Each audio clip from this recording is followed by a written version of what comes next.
मंठा पोलिसांनी पकडले अवैध रेती वाहतूक करणारे 3 ट्रॅक्टर।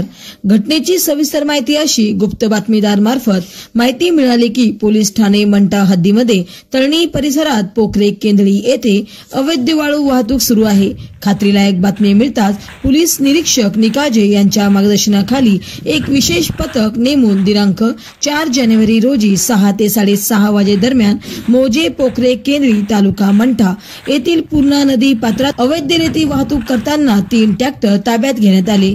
यामध्ये गुन्हा दाखल करण्यात आला असून रेती व ट्रॅक्टर असा एकूण 30,24,000 रुपयाचा मुद्देमाल जप्त करण्यात आला असून पुढील तपास पोलीस हवालदार मुंडे हे करीत आहेत।